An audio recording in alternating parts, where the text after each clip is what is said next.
AITAH for not being part of my child's life? Story 1. When I was pregnant, my ex and I had an agreement that we were going to put the baby up for adoption. I didn't get an abortion because my family is Catholic. We were 20 and decided that it wasn't a good time to be parents. We picked out adoptive parents and everything. They even flew in from another state while I was in labor. However, my ex decided to change his mind after seeing the baby. Not only did it piss off the adoptive parents, it pissed me off as well. Just yesterday, his sis messaged on me on Facebook telling me I'm a jerk for making him raise a child alone. I told her that this wouldn't have happened if he had just given the baby to that couple like we planned. Our advice: navigating unexpected changes in parenting plans can pose significant challenges, especially when agreements are made and then revised. It appears that you and your ex had initially agreed on adoption, but his change of heart has resulted in a notable shift in your plans. It's understandable that you might feel frustrated and upset by this sudden change, particularly if you had already made arrangements based on the initial agreement. However, it's vital to acknowledge that parenting is a shared responsibility, and ideally, both parents should participate in decisions regarding their child's future. While it's disappointing that your ex altered his stance on adoption, it's within his rights to reassess his feelings and choices about parenting, especially upon encountering the reality of meeting his child for the first time. When it comes to your involvement in your child's life, prioritizing the child's well-being is paramount. Despite the challenge of reconciling with your ex's decision and the consequent change in plans, your focus should remain on what's best for the child. If you're currently not engaged in your child's life, exploring avenues for co-parenting or establishing a relationship with your child, if desired and beneficial for the child, is worth considering. Regarding your interaction with your ex's sister, while emotions may be running high, engaging in blame and hostility is unlikely to yield productive outcomes.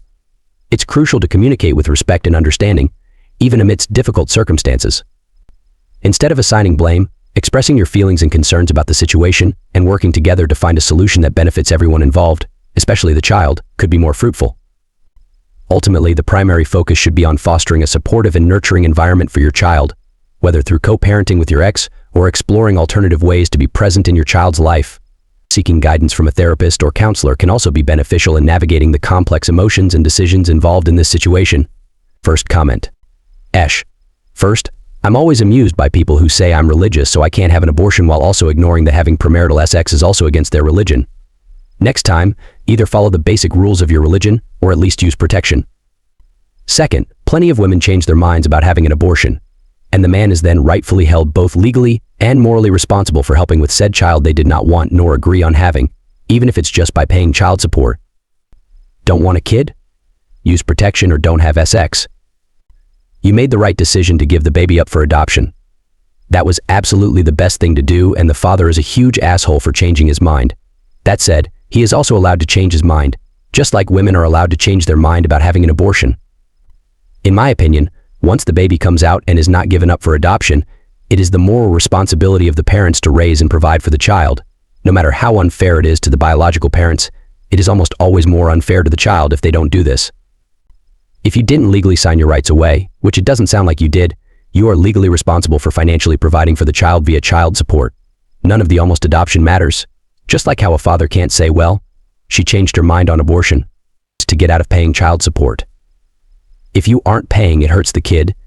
And if the government has to provide welfare because you aren't providing, that means society as a whole is covering your ass. There is also still the moral question. And since you are Catholic to the point where you think abortion is morally wrong, I'm not sure how you can morally justify not being a mother to your own child who is being raised by a single father. Life is unfair. When we have children, it is our responsibility to try to make sure our children don't have to face that reality when it can be avoided. When the adoption fell through, it seems like you just dropped that priority and handed your kid over to someone you knew couldn't do it on their own. Second comment. When I was a teen, I ended up pregnant. I went to a highly reputable adoption agency. I said I didn't care about skin, religion, or family makeup. I just wanted the people who had been on the list longest. I kept my part of the bargain. My mother didn't. She called the agency and screamed how she was going to sue AITAH.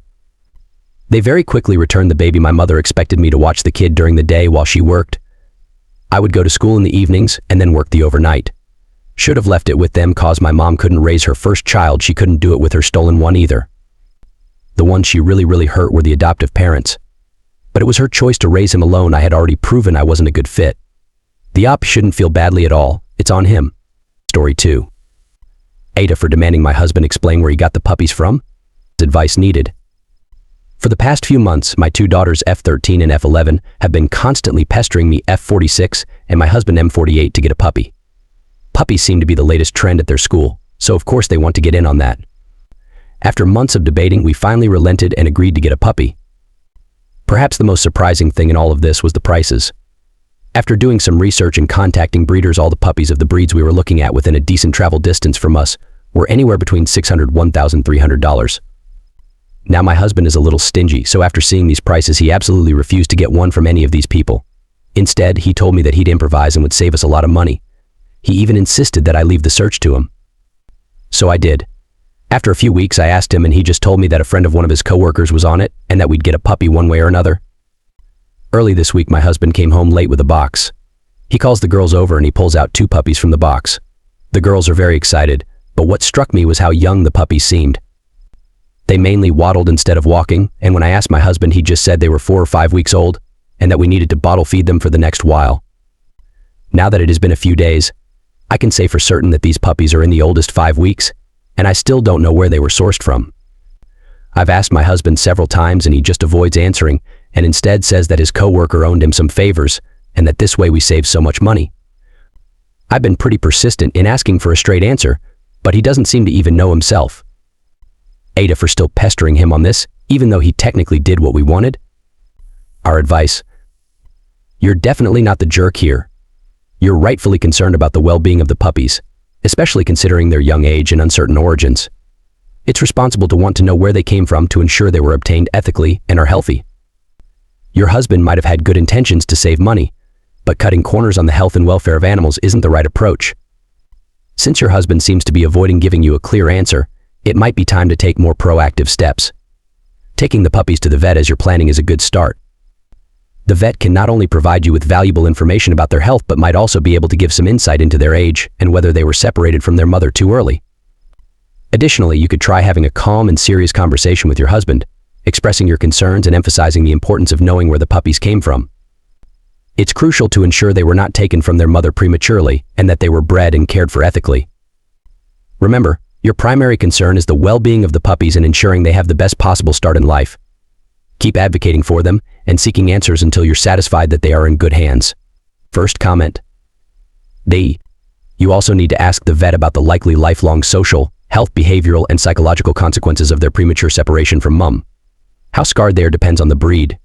Did you even try a shelter for an appropriate pet for your family? You need to get to the vet immediately as you don't know what you're doing, and you may have enormous dogs of a dangerous breed. Don't even have puppy milk to give them. If they are still bottle feeding, they are much younger than you think. Puppies should be able to lap milk by 3 weeks and introduce solids by 4 to 5 weeks and can be fully weaned by about 6 weeks. Their last 2 weeks with mom to 8 weeks before being adopted are critical for learning social skills to play nicely that make them safe around children.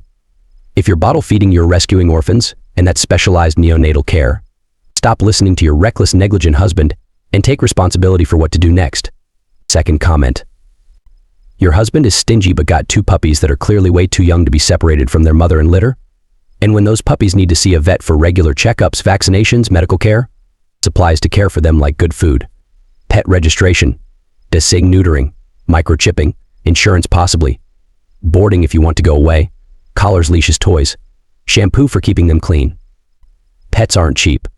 Your husband is either going to force your daughters to give up the puppies as soon as they start to cost him real money, or else they're going to end up horribly neglected.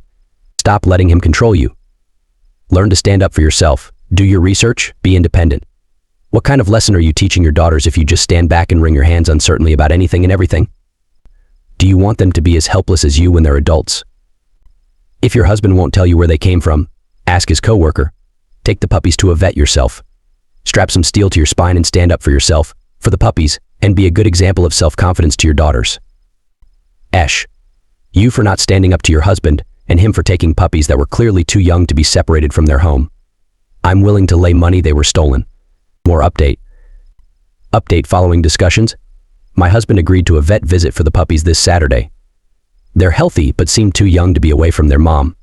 They're on a diet of puppy food and milk, sleeping most of the day. They're not newborns, with some playful moments. Origin remains uncertain, likely from someone needing to reduce their dog count. They're Labradors, possibly with some golden retriever mix.